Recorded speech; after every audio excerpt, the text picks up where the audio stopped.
To me, environmental justice means trying to increase the quality of life for communities that have been overpolluted, overburdened, and not been considered in terms of the importance of their health and their day-to-day life. Where immigrants live, where low-income people live, where the working class community lives, you can find the highest density of pollution and contamination nearby. And the evidence is quite literally, where are the largest roads?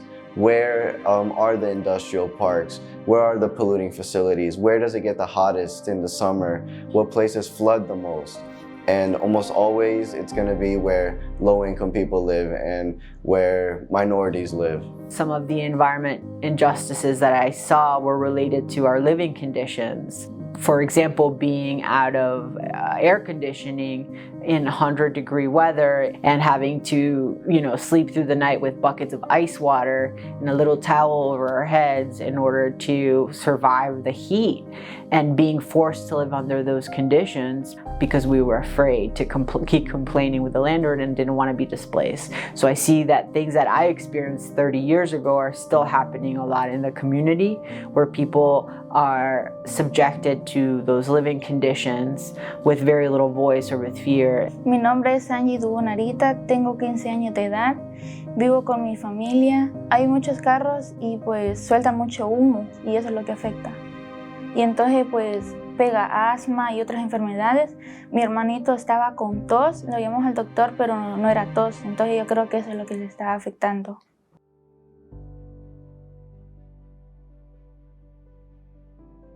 Loving our neighbor means working towards that future where all are able to flourish. As individuals, we might not be able to make a huge difference in moving the needle on big issues like climate change, but when we come together, when we come alongside people who are closest to the pain in our society, we can start to build that collective power that we need to actually make structural change on a bigger level. If you're new to this, if you've never really been involved in environmental justice, you're really not sure how to plug in, this Listen, Lead, Share opportunity is a great place to begin.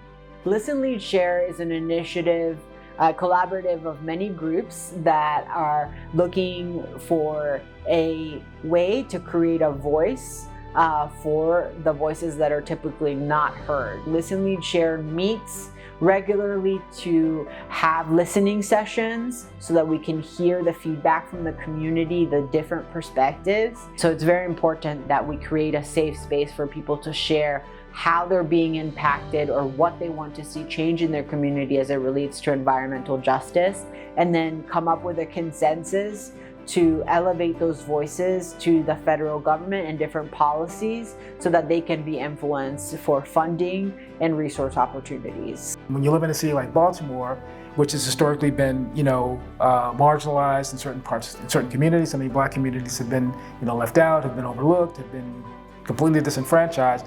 These kinds of things for communities like this are really important, and it's really important that people understand that they can make a change and they can actively ask for situations and improvements in their community that are going to better their lives. Once you go to one Listen, Lead, Share session, it wouldn't just end there. Rather, you feel more motivated to join a march, join a rally, advocate on a certain bill that's being presented in your community, or challenge new polluting facilities that might open up in your community, because now you know that you're not alone in wanting to fight these things and you know how to. And when you get people who are on the same page, singing the same tune, then that is very powerful. So come and stand by us and come and share with us so that we can have one voice when it comes to advocating for the changes you want to see in your community.